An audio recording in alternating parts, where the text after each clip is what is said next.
Good morning, everybody. Hello.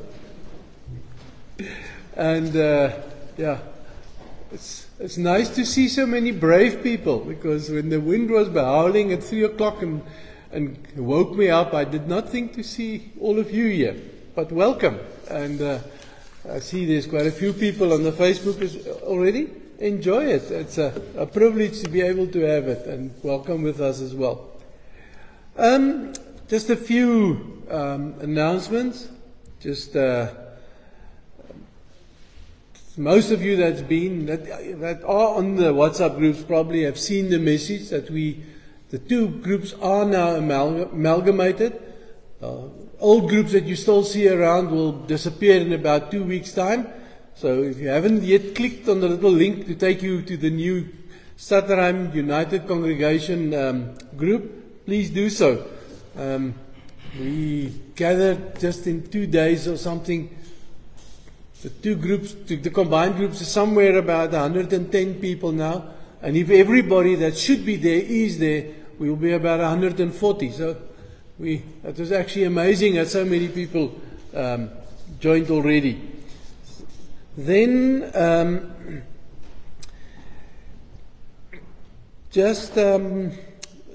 there's no Bible studies this week. After the service, I'm leaving for Boknes, going to see if my wife is still okay. Well, she was this morning when I spoke to her. She is getting better, for those that have been asking. Then I've taken 2 days leave, Monday, Tuesday, to stay with her, because Wednesday, Thursday, Friday, I'm in PE in any case for a workshop. So I'll be away this whole week, but I'll be back next Saturday. Sunday we carry on like normal. Then please pray for us. It's a new thing for us as a church council as well. We're planning the first joint church council meeting for the 10th of August. And it's a struggle now to figure out what parts of the agenda that we got used to belongs to the joint part. And because we're keeping the finances separate still, so those have got to be kept separate.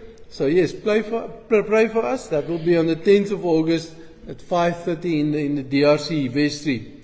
And just a short feedback.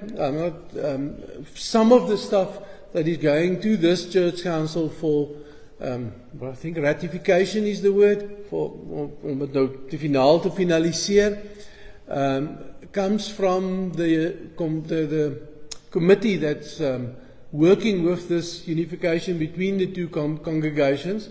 And some of the stuff that's going to be decided on is that they are proposing to the church council that I must be offered a 2-year contract and not just a year one.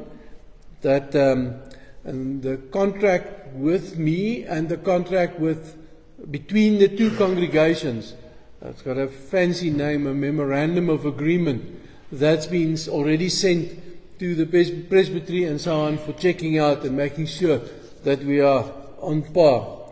And there is a possibility, and it's only a possibility at this stage, that I will move to the Presbyman's, which is right next door, which on a morning like this morning will make it a lot easier. But there's a few issues to be sorted out with the contract, with the tenants and so on. So we'll only know later in this week perhaps if that's going to happen or not going to happen. So that's just some of the issues on the Joint Church Council agenda. So please think of us, pray for us. It is we need your prayers to take the correct and the right decisions for this congregation. Then we go to the people that need your prayers, Muriel and Henny. Henny has been quite weak this week, so please think of him. Think of Willie Henning, Anne Wantenaar, Rina Strydom, all still recovering from their various illnesses. And then keep Lyndon Hall and Debbie de Monsell in your prayers as well, as they are undergoing cancer treatment. So that's sometimes they feel okay, and sometimes, as you've probably heard, it hits them badly. So keep them in your prayer. And then there's a whole long list of birthdays. Poppy, I see you here. Morning. Your birthday was on Friday. Congratulations. Greg Wild was yesterday. Debbie Edwards, Ian Andrews, Francois Koetser are all today. Tomorrow is from Kumga, Hendrik Willemse. And then the third, Donovan Freitag. And the fourth, we've got Robin Bartlett, Koet Oosthuizen, and Rudy van Zyl. So there's, again, a whole bunch of people. So congratulations to all of them. And the last part of the announcements this morning, which is quite a long thing this morning, Suzette is going to visit her sister in America in September. So she's going to be away for a whole month. So we are really looking for some people to help with the Sunday school. And I'm going to put my oar in there as well. The Sunday school at the moment is from grade R upwards. But there's quite a few, and there has been people that brought their little pre-grade R ones here as well. And if we can get just 4 volunteers, it'll mean that whoever volunteers will only be on duty once a month. So that is really, I don't think it's too bad. So that's just me. Talk to me, talk to Suzette. Suzette has got reams and reams of programs and stuff on her computer that she's willing to give to anyone that wants to help. So talk to me, like I said, talk to Suzette. We're looking for somebody short-term to help, just for the month that she's away, but as well, on top of that, we also like to get some people to join in for those little ones, and maybe to make things easier for Suzette as well, that when we have the bigger ones, that she's not on duty every Sunday, so that we can be, once a month shouldn't, hopefully, not be too bad. That is the last of my very long epistle this morning. I feel like Paul writing a very long letter to the congregation, tell them things, but that is where we are, and I'll be around afterwards for coffee. If you want to ask anything, chat about anything, chat to me. And welcome. See, there's more people that brave the ice bear, so nice to see you. We're still in our theme from 2 Corinthians, and we still do our greeting from 2 Corinthians as well. En die gemeente van God hier in Korinthe, in Stadtruim, in hierdie hele streek, to the Church of God here in Stadtruim and in this whole area, genade en vrede vir julle, van God ons Vader en die Here Jesus Christus. Grace and peace to you from God our Father and the Lord Jesus Christ. Amen.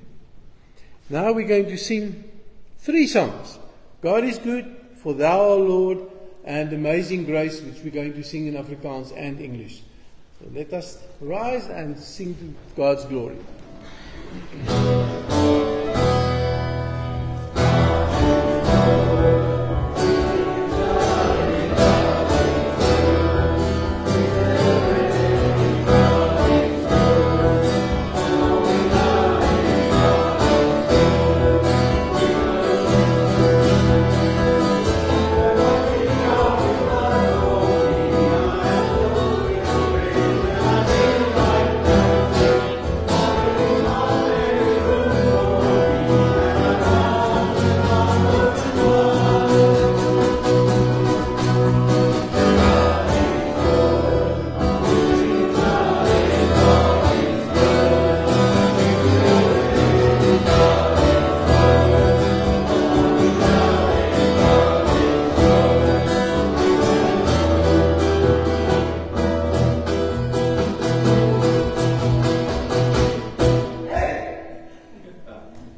Rest the Afrikaans.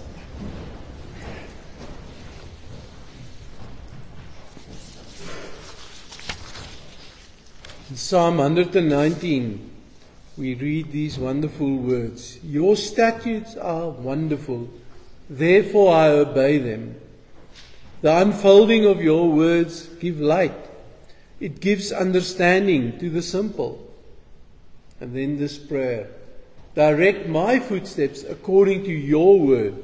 Let no sin rule over me. Die bepalings is wonderlik. Daarom hou ek daarby. As u woorde oopgaan, gee dit lig. Dit gee insig aan onkundiges. Maak my tree ferm met u woord en laat geen onreg oor my heers nie. Kom ons raak stil vir 'n oomblik. Just become quiet for a moment and think of what these verses say to you this morning.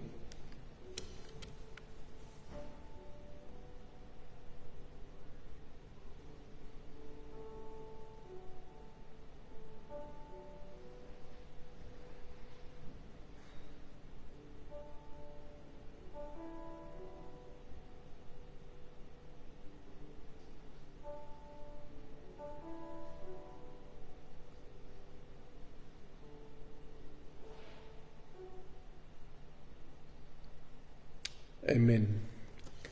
Let us now sing, Be Still for the Presence of the Lord.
Let us just bow our heads in prayer.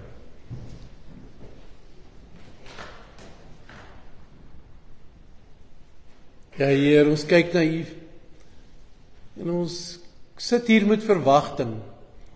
Verwagting dat U met en by ons sal wees en is vanmôre.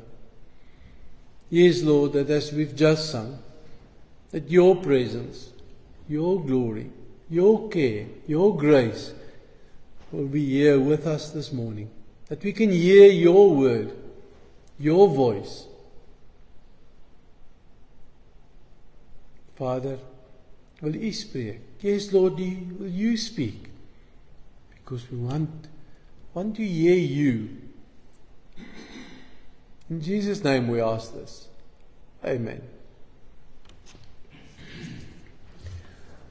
The last two Sundays we heard, while we've been in 2 Corinthians 4, we first heard that we were given God's ministry through His grace. And last Sunday we heard that it is possible for us to do this ministry through the Holy Spirit's work in us. But now, this morning, what do they say, it's like a reality check. Paul comes and warns us that this won't be easy. This is not just something light. So let us listen to the word of the Lord. And the English and Afrikaans is on the screen, and I'll be reading the English this morning. Even if our gospel is veiled, it is veiled to those who are perishing. The God of this age has blinded the minds of unbelievers, so that they cannot see the light of the gospel that displays the glory of Christ, who is the image of God. But we have this treasure in jars of clay to show that this all-surpassing power is from God and not from us. We are hard-pressed on every side, but not crushed. Perplexed, but not in despair.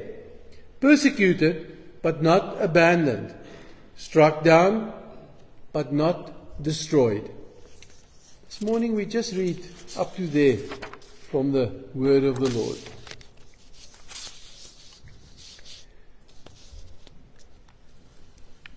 We often talk about the culture in which we live as a Western culture or a Christian culture.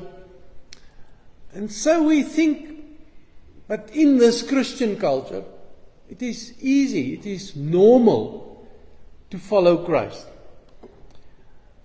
Unfortunately, the opposite is the truth.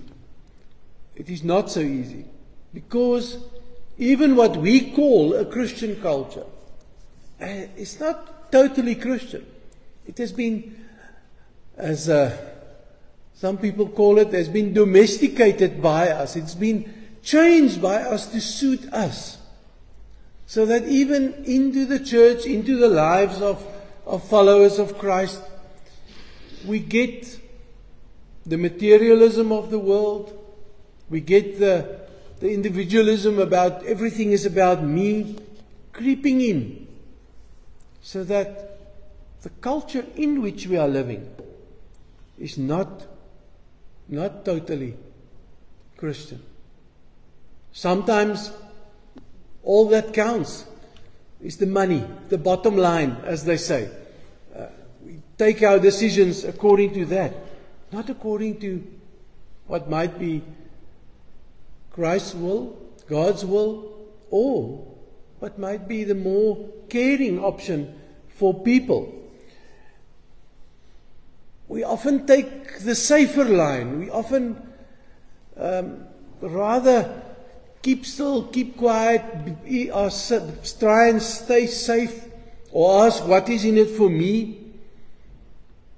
Even, and I unfortunately see it from Christian circles as well, sometimes even the use of violence is propagated as a means for problem solving.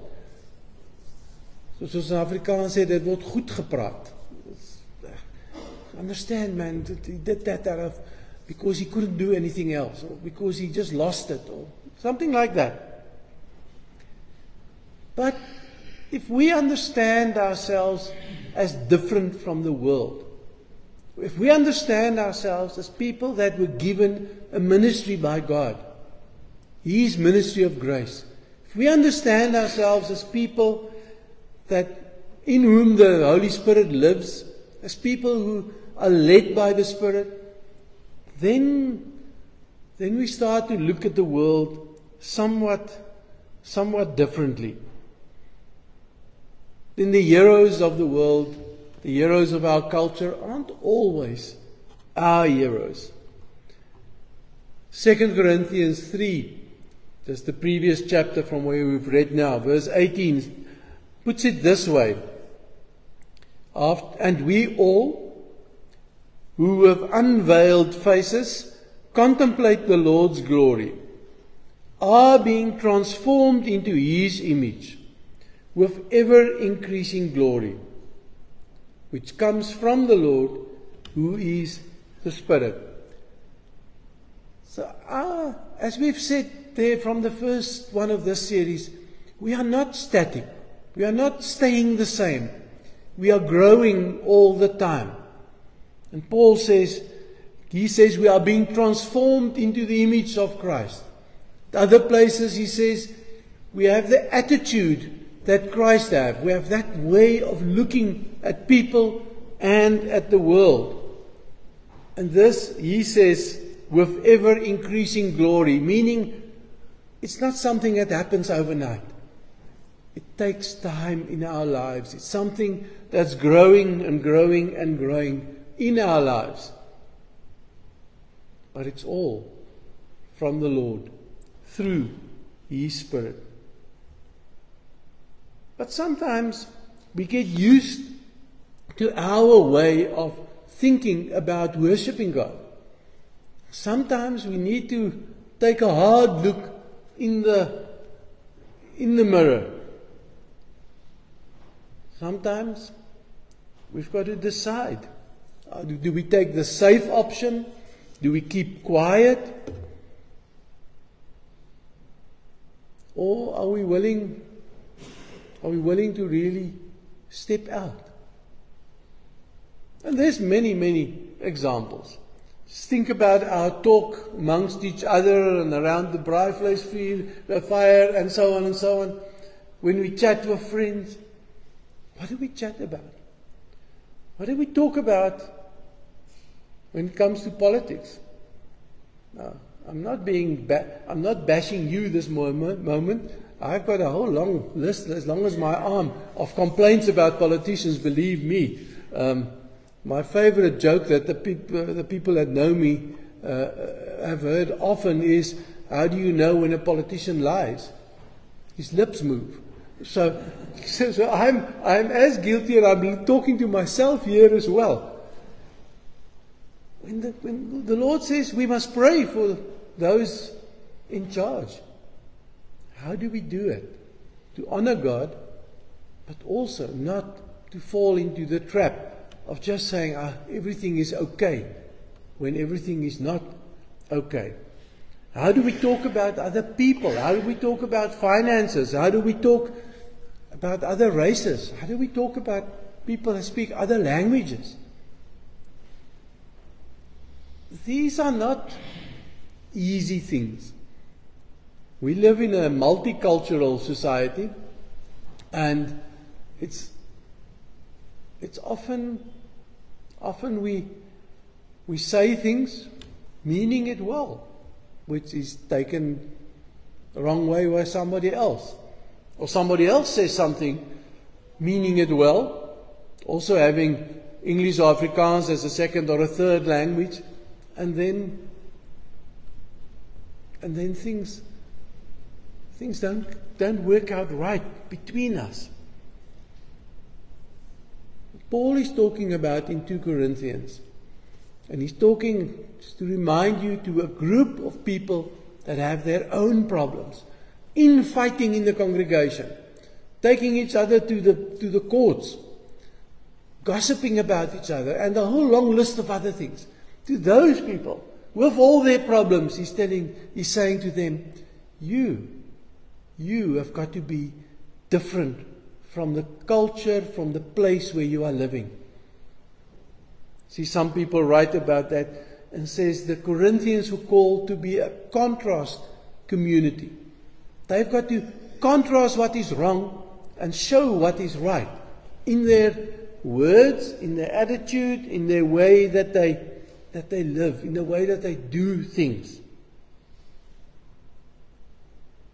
But there the warning comes with that. If you want to live as a contrast to the ruling culture or to the culture that we live in, if you want to show that Christ looks at people and events differently than the norm, then there will always be a bit of uneasiness, something uncomfortable.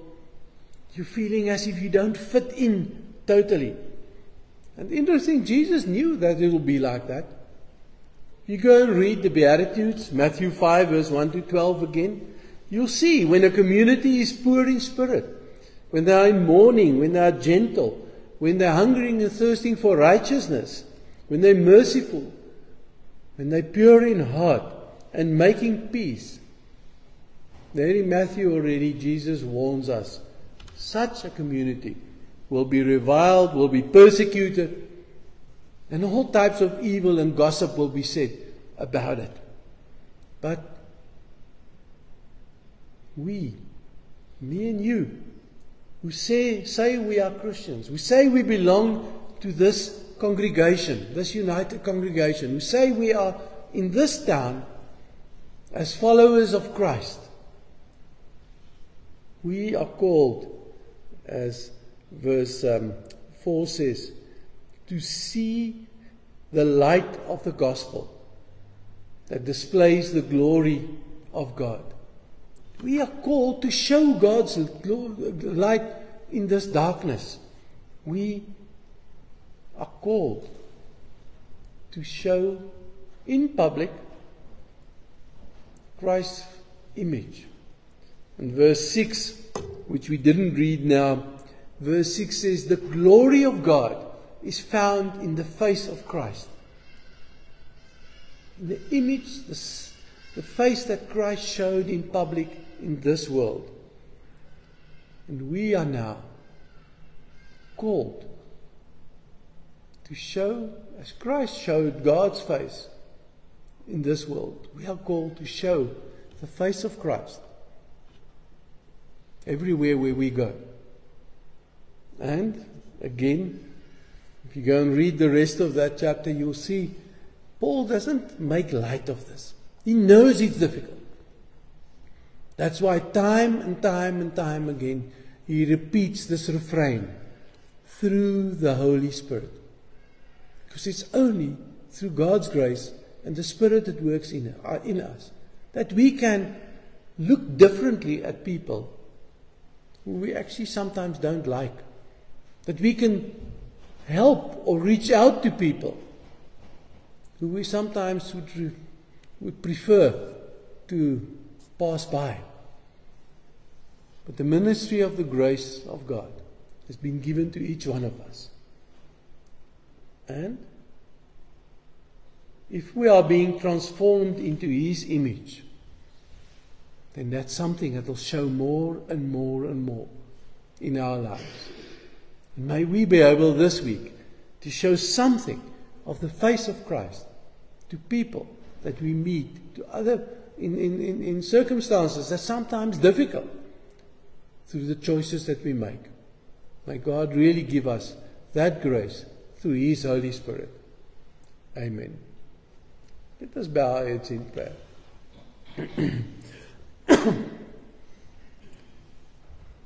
Dear God, it's so easy.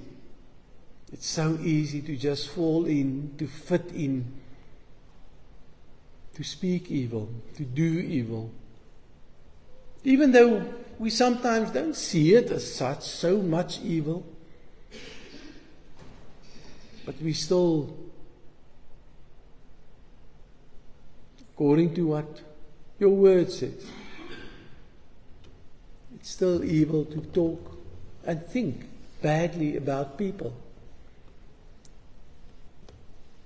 And Lord, it's something that we struggle with. We struggle with when there's municipalities that don't function. We struggle with it when there are people that don't do their work, or people that are aggressive, unnecessary towards us, or people that gossip about us.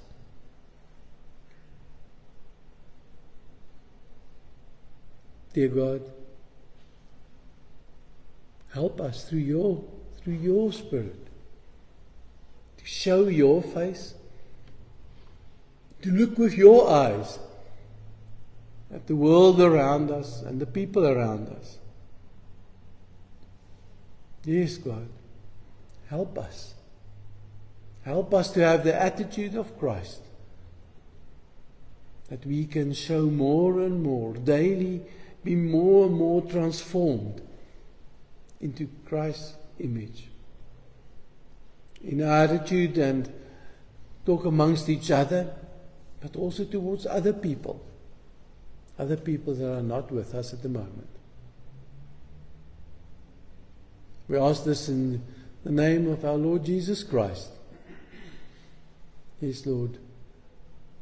Looking forward to the Holy Spirit that enables us to show something of His image in this town. Amen. Like normal, the collection plates at the back of the there at the door. So we're going to sing, and I think it was a very appropriate song given to be sung here. Change my heart, O God. That's our answer to God, to God's call and God's word. Change us that we can fit in with Him.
You haven't got one. Okay. That's no problem.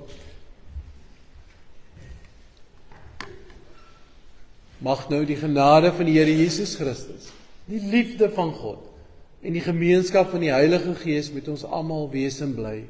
May the grace of the Lord Jesus Christ and the love of God and the fellowship of the Holy Spirit may it be with us through this day and this week. Amen.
Service is 9 o'clock at the Dutch Reformed Church, and I saw quite nice snacks, so don't disappear. Come and help me.